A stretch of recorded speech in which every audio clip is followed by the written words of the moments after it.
네, 최근 인천과 양평 등지에서 경찰 공무원의 직무 수행 과정에서 있었던 여러 가지 문제들로 인해서 경찰 공무원의 치안 업무 수행에 대한 국민들의 관심이 많습니다. 이미 경찰청장이 국민들께 심려를 끼친 부분에 대해서 사과했지만 논란은 한동안 지속될 것으로 보입니다. 경찰 공무원의 직무 수행은 치안 업무에만 국한된 것은 아니지만 국민들은 최일선에 투입되는 경찰 공무원들이 치안 업무에 있어서 최소한의 제압 능력을 가질 것을 기대하고 있습니다. 특히 총기나 방어용 호신 장비 사용 등 개인의 자력구제 행위를 엄격하게 통제하는 우리 치안 시스템 하에서는 경찰 공무원이 최일선에서 엄격한 법 집행을 할 수 있는 것이 중요합니다. 경찰은 2023년부터 남녀 성별과 관계없이 통합 선발을 하겠다고 발표했습니다. 우리 국민은 남성과 여성의 관계없이 위기 상황에서 국민의 생명과 재산을 지킬 수 있는 능력을 갖춘 경찰 공무원의 임용을 기대하고 있습니다. 따라서 치안 활동 시에 제압 능력을 측정할 수 있는 체력 검정 등은 성비를 맞추겠다는 정치적인 목적 등을 기반으로 자격 조건을 둘 것이 아니라 철저하게 국민의 생명과 재산을 지킬 수 있는 최소한의 치안 업무 수행 능력을 확인하는 것이 되어야 합니다. 지방의원에게 최소한의 의정활동 능력을 측정하고 교육하겠다는 공직후보자 기초자격시험의 취지와 마찬가지로 경찰 공무원의 임용 과정에서도 이런 것이 중요합니다. 또한 경찰 공무원의 치안 업무 수행에 있어 테이저건과 같은 비살상 진압무기의 활용도를 높일 필요가 있습니다. 그를 위해서는 현장 업무에 투입되는 경찰 공무원이 충분한 훈련을 통해 진압무기 사용의 숙련도를 높일 수 있도록 해야 합니다. 테이저 카트리지의 가격에 대해 부담을 느끼지 말고 국민의 생명과 안전을 온전히 지킬 수 있을 만큼의 훈련과 사용에 필요한 만큼 예산을 올리십시오. 그리고 비살상 진압무기의 활용 재량 범위를 경찰 공무원에게 더 넓게 허용하십시오. 예산 아낀다고 경찰 공무원들이 위험에 빠져서도 안 되며 충분한 훈련 없이 현장에 투입되어서도 안 됩니다. 아껴야 할 것은 예산이 아니라 국민의 생명입니다. 긴박한 현장에서 항상 경찰 공무원이 현행범의 인권이 아닌 본인과 위험에 빠진 시민의 입장에서 진압 활동을 할 수 있도록 해야 합니다. 우리나라 경찰은 높은 범죄 검거율과 뛰어난 치안 및 경비 활동 등으로 대한민국에 꾸준하고 큰 기여를 해왔습니다. 항상 감사하고 국민의 생명과 안전을 지키는 것을 최우선으로 하여 직무에 앞으로도 정진해 주십시오. 2019년 11월 19일이었죠. 문재인 대통령이 취임 후에 첫 번째 국민과의 대화를 통해서 이렇게 말씀하셨습니다. 부동산 문제는 문재인 정부에서 잡을 자신이 있습니다.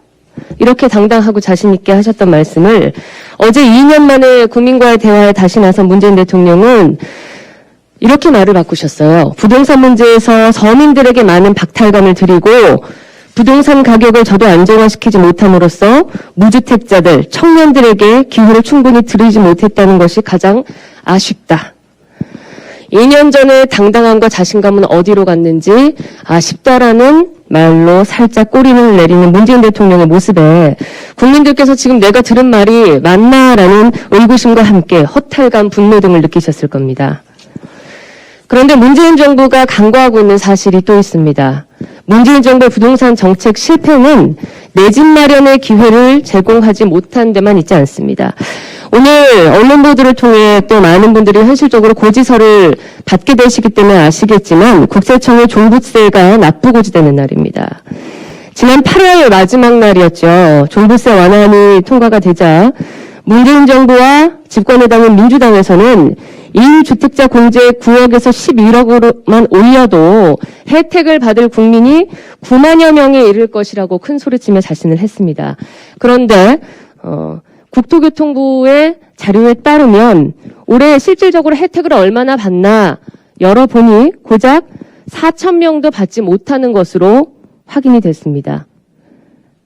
오히려 작년에 1.8조였던 세액은 5.7조로 4배가 증가했다고 하죠.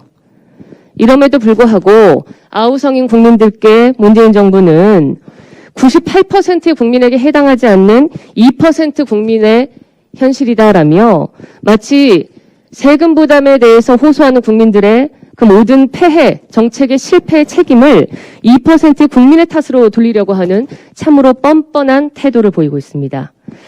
집 없는 죄로 힘들어하던 국민들에게 이제는 집 가진 죄까지 물어 모두를 힘들게 하는 것이 결국 문재인 정부의 부동산 정책의 민낯인 것입니다.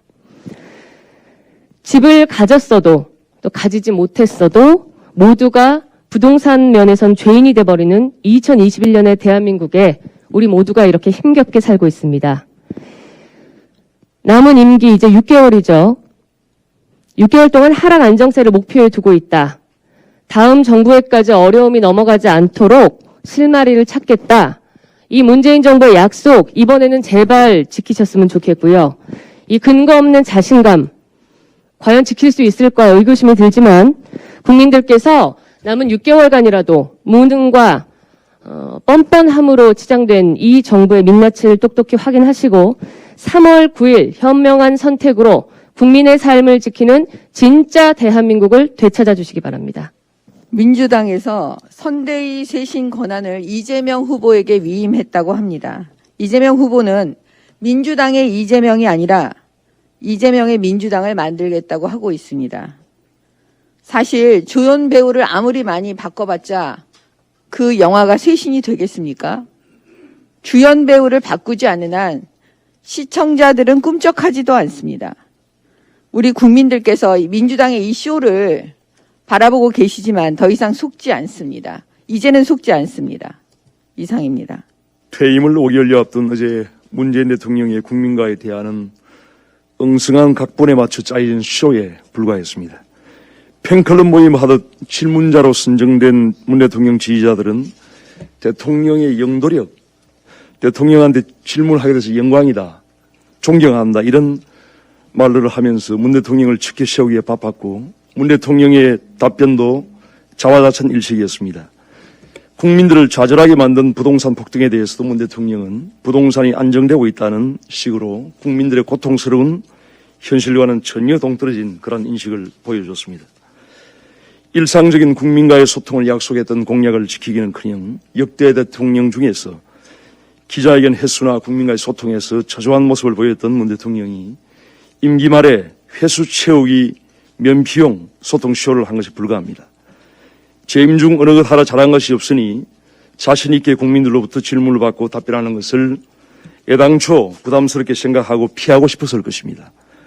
그렇다고 해도 대화 주제를 코로나 방역과 선진국 진입에 관한 것으로 주로 한정하고 공영방송 KBS의 황금 시간대에 자화자찬에 낯뜨거운 억지쇼로 일관한 것은 매우 비겁한 행위입니다.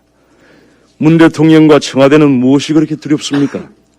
아직도 권위주의 시대에 통제된 소통쇼에 머물러 있는 문 대통령은 대한민국 민주주의를 한 발짝도 미래로 진전시키지 못한 불통의 대통령으로 국민들께 기억될 것입니다. 지난 금요일 우리 당 전국 17개 시도당 청년위원장들과 간담회를 가졌습니다. 주말에는 대구에 내려가 지역 총학생회, 대학교 총학생회 회장님들, 그리고 지역에서 활동하는 청년 창업가분들을 두루 만나 뵙고 듣는 시간을 가졌습니다.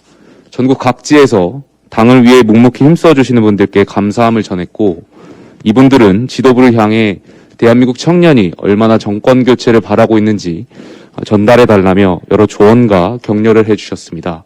소중한 말씀들을 모두 모아 당의 행보에 반영하겠다는 약속을 드리겠습니다. 대구뿐만 아니라 앞으로 전국 모든 지역을 직접 찾아뵙고 현장의 목소리를 듣겠습니다. 윤석열 후보님께서도 함께 청년들의 목소리를 직접 접할 기회를 최대한 많이 가질 수 있도록 준비하겠습니다. 이제 국민의힘 선대위가 곧 진용을 갖추고 국민들께 출발을 알립니다. 오로지 국민만을 바라보고 정권 교체를 위해 모두가 한마음이 되어야 할 것입니다. 특히 이번 대선은 청년들의 표심이 어디로 향하느냐가 중요한 키포인트가 될 것입니다. 단순한 표 계산을 통해 청년을 바라보고 대할 것이 아니라 앞으로 대한민국 100년의 역사를 짊어질 주역으로서 청년들 존중하고 진정성 있는 동반자 정신으로 이들을 대해야 우리가 선택받을 수 있을 것입니다. 아울러 대선 국면에서 송영길 민주당 대표의 엔화 발언 논란, 한준호 의원의 출산 갈라치기 발언 논란, 고민정 의원의 경희대 모교 비하 발언 논란 등 질 낮은 발언들이 국민들의 눈살을 찌푸리게 하고 있는 점 지적합니다. 저들이 수준 낮은 발언으로 우리 당을 공격하고 국민들의 분노를 살 때 우리는 더더욱 국민들을 위한 정책과 가치를 논하는 데 집중해야 할 것입니다.